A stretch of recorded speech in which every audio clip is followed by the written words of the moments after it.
Person called Frances. For many years, Frances and their best friend Emmett dreamed of attending the old and magical college that overlooked their village. In a shock that shook the village people, they both were accepted. Frances was especially excited, as the old castle fitted their Halloween aesthetic to a T, but Emmett was excited to learn about the vampires, because he was a respectable young person who dressed like a pirate and had no choice but to simp after the likes of Dracula. The two friends had not talked in some time, as Emmett had left their village to sail the seas and conquer their greatest fear, mermaids. When they arrived and were reunited, it was as though no time had passed. The two best friends spent several weeks exploring the new and wondrous castle, and were thrilled to learn of the secret turret. Frances had been sceptical at first, as the door to the turret was covered in books, something they greatly feared. But thankfully they were able to overcome this particular situation, as the handle was the book 2 on the second shelf, and 2 was their favourite number. One crisp and autumnal day, Emmett and Frances were in their turret. Emmett was practicing his sword fighting, while Frances was playing buckaroo and placing things on the game in twos. Yee-haw! He shouted as the plastic animal bucked the items off the horse. We should go to a pub, meet people, challenge some folk to a duel. Emmett leans on their sword. Frances shakes their head. We've been here for 4 months. I think you fought everyone. You mean beat everyone? Come on, you scared? Frances shakes their head and turns away. With a huff, they got up and followed Emmett as he bounded down the stairs. The pub was as hectic as Frances thought it would be. Rowdy drunk folk everywhere, and when magic was involved, it meant a slew of items were up in the air and ready to fall at any point. Frances took deep breaths and got up to get another drink. As they neared the bar, a book landed squarely at their feet, and all they could do was stare. Pick it up, then. A voice drew them from their trance. They looked up and met dark eyes. A young elfish person scowled at them. Sorry, I was getting a drink. Frances stuttered and scurried up to the bar, not missing the scoff from the stranger. The night continued to be hectic, although they didn't see the rude stranger again. They did, however, encounter a few more fallen books. Nah, folks, it's been great even if you can't sword fight. Emmett waved off their slew of friends. Enjoyed yourself, right? Yee-haw, Frances answered without much enthusiasm. Dracula wouldn't treat me like this. What's wrong? Your friend mentioned the 28th. It sounded important. 28th. 28th. 28th.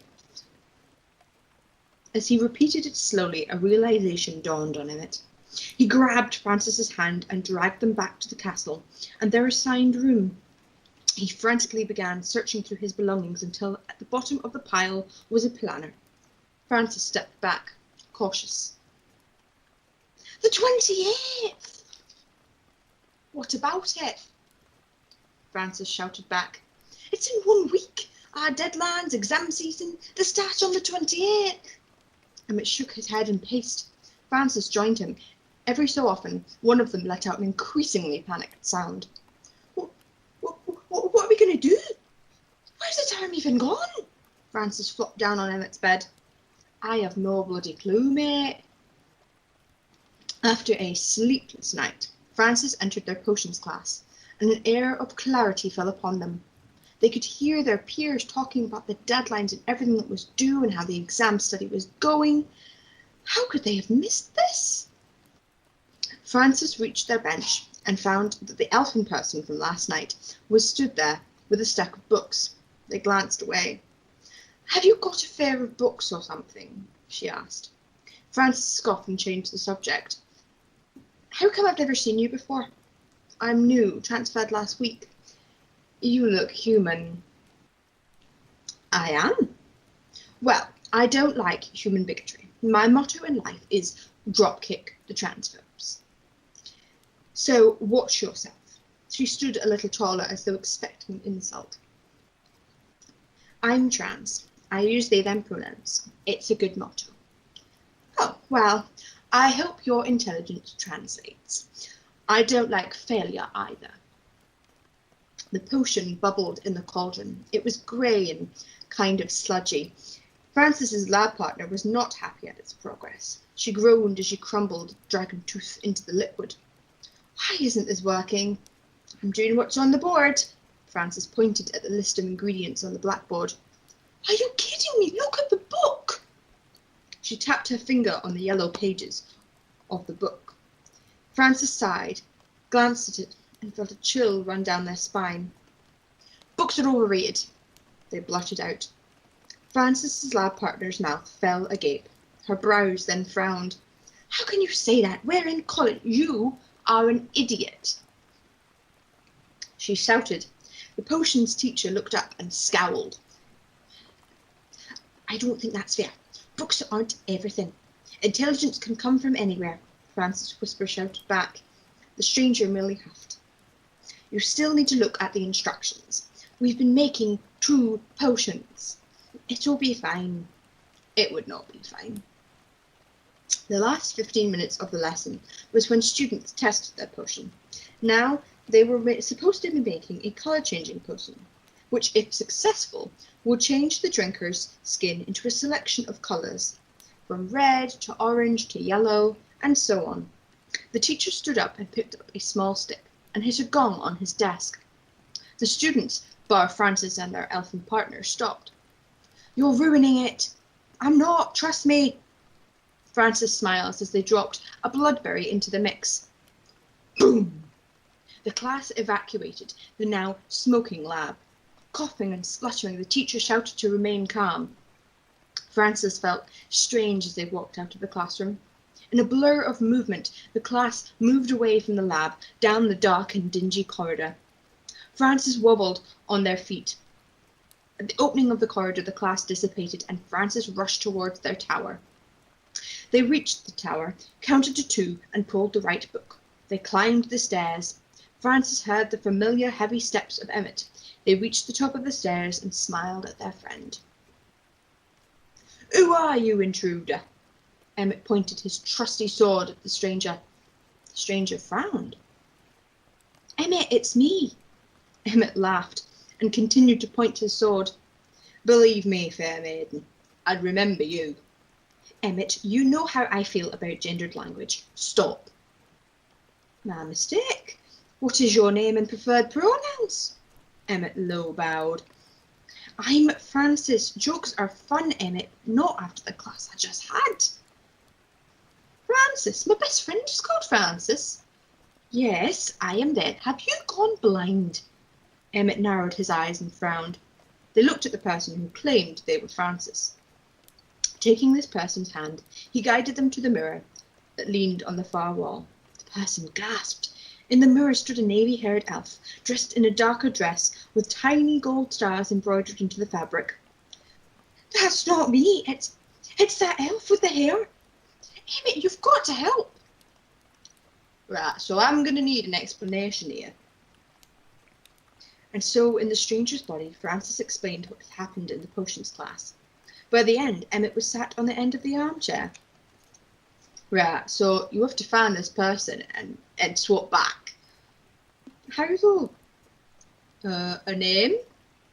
We didn't get that far. She seemed judgmental, picky. I mean, is she, they motioned to the rest of their body that they were possessing, supposed to be anywhere right now? Well, I don't know, do I? Oh, Frances groaned, burying their head in their hands. I'm not cut out for this. Adventure. You know, Dracula wouldn't treat a situation like this. Frances merely glared at their friend. Can't I just hide? No, you need to find your own body. I guess it's not fair to the owner of this body. Frances sighed and stood. They walked down from the turret and through the halls. As they walked, they thought about where this person could be. They were smart, and Frances feared that she'd be in the library.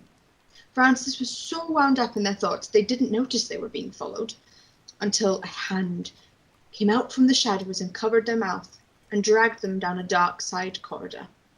"I've got you now, Moss," the kidnapper whispered. Across the castle, in the library, sat Moss in Frances's body.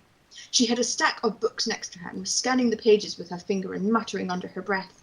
She slammed one book closed and moved on to the next, and the next, and the next. Eventually, with a huff, she stood and paced back and forth by her little study space. She did this for a while before inspiration struck. She stacked up the books and placed them on a nearby trolley. Moss dashed from the dark library and headed out. Emmett was in the pub, with papers scattered around him. Occasionally he made a frustrated noise, but was mostly silent. He glanced up at the bar and spotted Frances. "Frances!" he shouted. He looked around. If Frances hadn't found this other person, it was likely the stranger was in their body, so the chances of that stranger responding were slim. "Small person with spider in their hair," Emmett corrected, and the person turned. He cocked his head over to himself, and the person approached. "Hello. You don't know me, but you're in my friend's body." Moss smiled and sat down. "Well, this is great. Would you mind telling me who I am?" She sat forward and crossed her legs and her hands. "Right, you're called Frances. You're genderqueer, so they're them pronouns. We've known each other for our whole lives. You're scared of books. A lot of trauma you've got to work on there. And you're not much of a people person." Moss nodded as Emmett explained. "And where should I be right now?" "That I don't know. Frances doesn't keep a diary." "What kind of person doesn't keep a diary?" "Well, what should I do?" "Find yourself, literally." "I sent them off to find you, but they'll probably think you're in a library and avoid it." Emmett sat back. "That really doesn't help. Frances isn't one for adventure. They aren't blessed with bravery. Do the opposite. Frances would hide, panic, and collect information from side." Moss hummed. "I think it's best that we team up. People are used to seeing these bodies together. I want to find a tracking spell. So we'll need to go to my dorm, although I doubt I'll be able to get in there." Moss mused. Emmett grinned. "Well, lucky for you, I'm allowed to lockpick. Let's go." Emmett tidied up their papers and shoved them into the satchel. Before heading out, the two rushed through the castle to the west wing where a lot of the elfin students hung out. There were some strange looks from those in the common areas, but the pair reached Moss's room successfully. Emmett stuffed a hand in his pocket and pulled out a long silver pin. Moss raised an eyebrow. "Bigger on the inside. I'd know a few spells." He kneeled and carefully slid the pin in place and pulled down and twisted. There was a click, and the door swung open to a dark and tidy room. The roof was decked out like a starry night sky. Posters of different constellations hung on the walls. Emmett low whistled and nodded. How did anyone keep their room this tidy? Moss entered the room and started looking around, hands on her hips. "Someone's been in here," she announced, and looked around, gasping at the sight on her desk. Emmett looked and winced. On the desk was a knife, covered in red glitter. It pinned down a note. "Moss's friends, I have taken her. I didn't want to, but we need some closure. She won't get hurt, and I'm sorry, but we all need closure. Next time I'm in town, I'll give some treasure, and that's on me. Sib." "Not Sib." Moss shook her head, noting the crossed-out signature. "Who's it from?" "My idiot ex. Pirate, so you'll know what he's like." Moss looked Emmett up and down. Emmett placed a hand on his chest and scoffed. He looked over the letter. It was written in a rush. Did he sign this?" Emmett held it up and Moss nodded. "He's not the sharpest sword on the pirate ship, but he made me laugh." She smiled and shook her head. Moss went back to looking for things to use in the tracking spell. Emmett gasped. Francis! He'll think you, and the body swapping won't be a thing. He's got Francis! Emmett grabbed Moss's hand and dragged her from the room, barely giving her any time to pack the small bag and shut the door. They ran down the flights of stairs and corridors out of the castle. "Tup here!" Emmett shouted as they got outside to the broom shed. He collected his broom and hopped on. Moss shook her head. "That doesn't look safe. We should pick another." "This is mine, don't be picky." Emmett rolled his eyes and patted the broom. "Dracula wouldn't treat me like this," he muttered under his breath, watching Moss in his best friend's body try and get on the broom. "Remind me why your friend wears these boots." "Stumpy," he responded, then commanded the broom to fly. They flew over the school grounds and headed to the pier, where all the ships sat. Emmett sighed and stared at the sea. "Do you miss the sea?" "Oh, I do. This isn't how I thought I'd return to the life of a pirate, but a swashbuckling adventure is always welcome in my book." Emmett howled as he drove the broom down. Moss's grip tightened and she laughed as they hurtled towards the ships. Francis, meanwhile, sat huddled in a corner, shaking. Their captor hadn't really stopped talking since they'd arrived, but that was almost worse. Francis prided themselves on not judging others before they knew them, and although they'd had a bad experience with the owner of the body they were currently sat in, she had apparently had to put up with this joyful and bumbling pirate who wanted to talk and use her intelligence. Francis was glad they did not have Moss's intelligence. "So you see, Moss, I think that we can talk like we used to, up until 4 a.m. We should be honest. You can make truth-telling potion, right?" Sebastian smiled, plonking himself next to who he thought was Moss. Francis smiled at him, albeit awkwardly. I don't, Sebastian. Isn't it better for us to move on?" Sebastian scoffed, leaning his head on Francis's shoulder. Francis shrugged away. Sebastian's head snapped up and he scowled. Standing, he walked to the rickety table and dragged it into the space. He kneeled by the door, lifting a black satchel up and placing an array of jars and tubs. He grunted, lifting a cauldron onto the table. "I am in charge, and you will do what I say, Moss."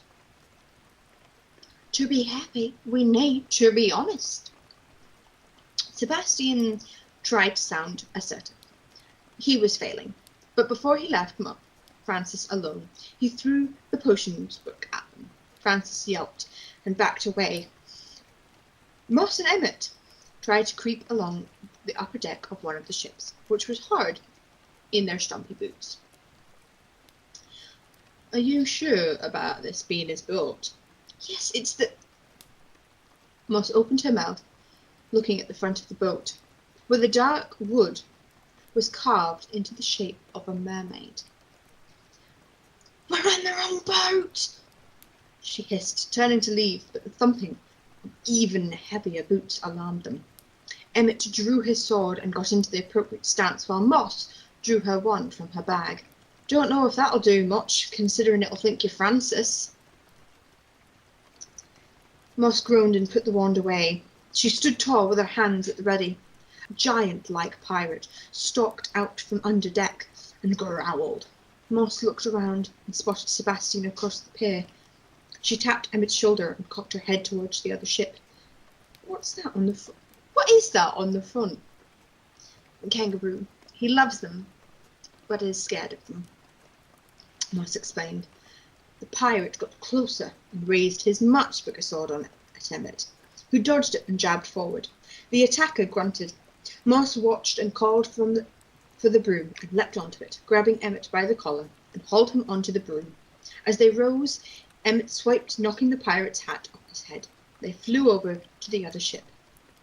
"Who are you and what are you doing on my ship?" Sebastian asked. "We're here for—" Moss. "Yes, release our friend or suffer the wrath of this here pirate." Moss pointed at Emmett.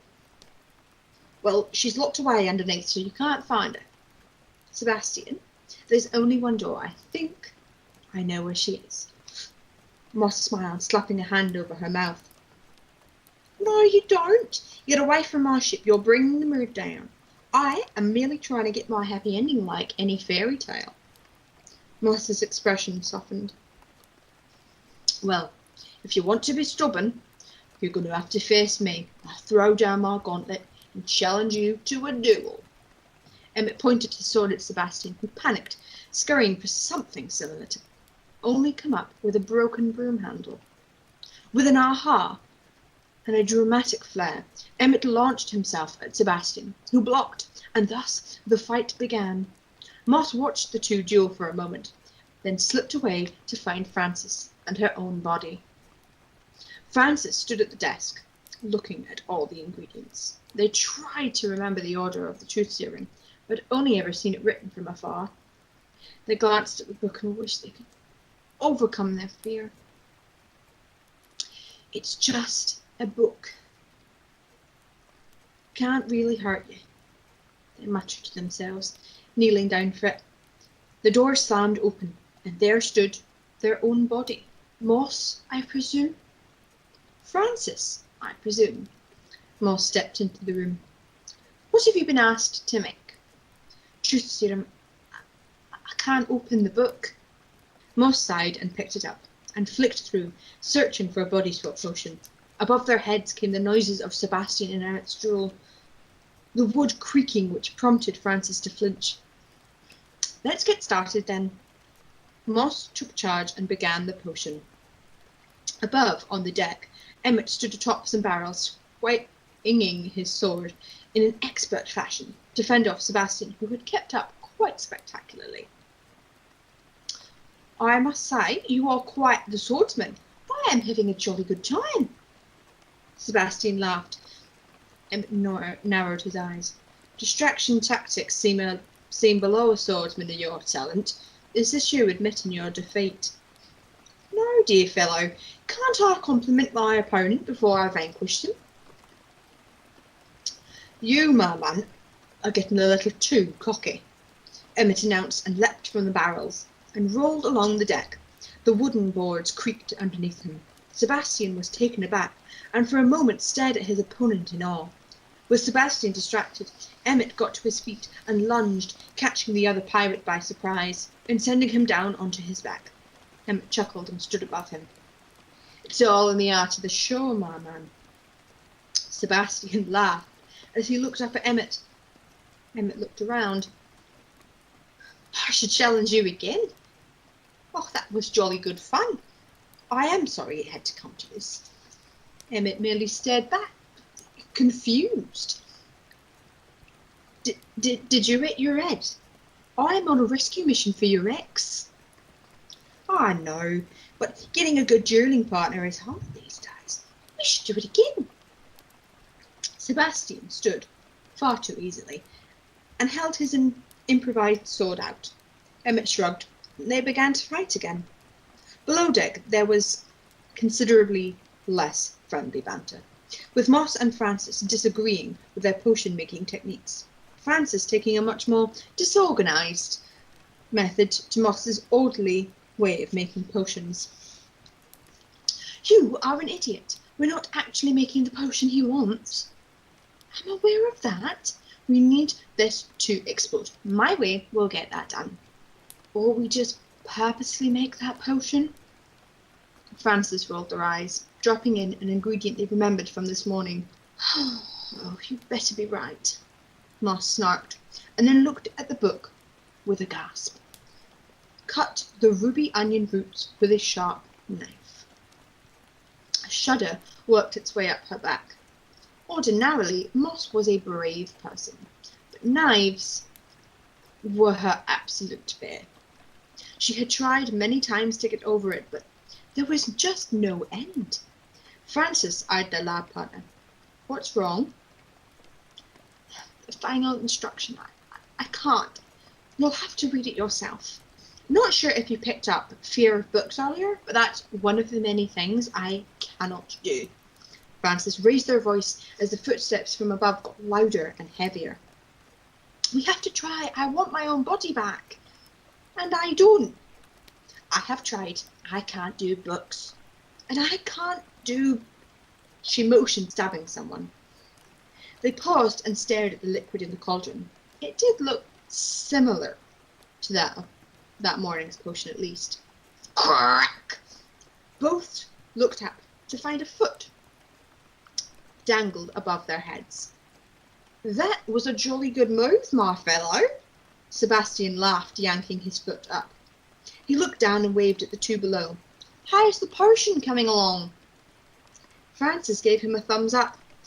They looked at Moss, and with a deep breath, looked at the book. Just put ruby onion roots in, and whatever you did this morning, do it again. Will it work? You're the one who likes to improvise. Frances grabbed the roots and positioned them above the cauldron. They glanced down and saw the words on the book. Their breathing increased, but they forced themselves not to look away. They smiled and placed the roots down and chopped them up before sprinkling the pieces into the cauldron. There was a fizz and bang! The cauldron exploded. The boat took the brunt of the explosion, and all four of them were scattered by the blast. Sebastian looked around, utterly confused, to be in the cold water all of a sudden. A wooden kangaroo floated towards him, and he yelped. Two strong arms came around his waist as he flailed. Calm down, will you? It's just your own kangaroo. Sebastian smiled and relaxed as Emmett swam back to the pier. The two stood looking for Moss and Frances. Moss's navy hair popped up first, then Frances's spider. The pair swam to the side. With a little help, they were able to get up onto the pier. Well, are you back to normal? Moss looked down, brushing her hands down the front of her starry outfit. I think we might be, she smiled. Yee-haw! Frances shouted. Sebastian tilted their head. Come on, mate, I'll explain it over a pint. Emmett draped an arm over the pirate's shoulder as they walked towards the pub.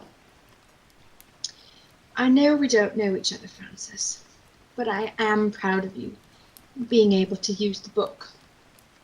Frances offered her their arm, and they walked away, soaked through. Frances sat cross-legged on the floor, with a book on their lap. They had a cowboy hat adorned with cobwebs and spiders on their head. Only a few steps away, Moss was sprawled on the armchair, also reading a book. Yee-haw! Frances shouted, slamming the book closed. I take it you've finished, then? She looked up from her hefty book. I am. It was a great ending.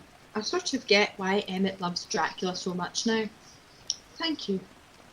Moss glanced down at her watch and grinned. You can tell him all about it when we get to the new ship. The pair stood and linked arms. They walked through the castle and down to the pier. Moss stopped every so often and picked up some of the surviving flowers, much to the mocking of Frances. What did they call the ship again? Rue. Moss chuckled. The two were waved aboard the Rue. At the wheel stood Seb. He bounced over to his friends and hugged them. After the explosion of his first ship, he had grovelled at the mercy of Moss and Frances and Emmett for some time and tried hard to get into their good graces. But it was the way he'd helped Emmett study that meant they were all able to accept him. You came! Moss, you brought flowers! He accepted the flowers and looked up, yelling to Emmett, who slid down the ropes and landed in front of them with a large grin. Come to see us off? I'm going to miss you both over the winter. Say hi to me mum, will you, Frances? Emmett hugged Moss and Frances, gave Sebastian a kiss on the cheek before dashing below deck. Oh, I'm glad we could be friends. You folks have really made me happy. So we got you something before going. Emmett returned with 2 envelopes, which Moss and Frances ripped open. A library card, Frances chuckled. A gift card to weaponry. Moss shook her head and lightly punched Seb's arm. That's on me. He rubbed his arm. Actually, it's on us. Emmett wrapped his arm around his pirate boyfriend. The group said their final goodbyes. Moss and Francis exited the ship and waved goodbye from the pier. The Roo sailed away from shore. The shouts of Sebastian and Emmett travelled back to their friends' ears, prompting them to smile. As it turned out, everybody got their happy ending.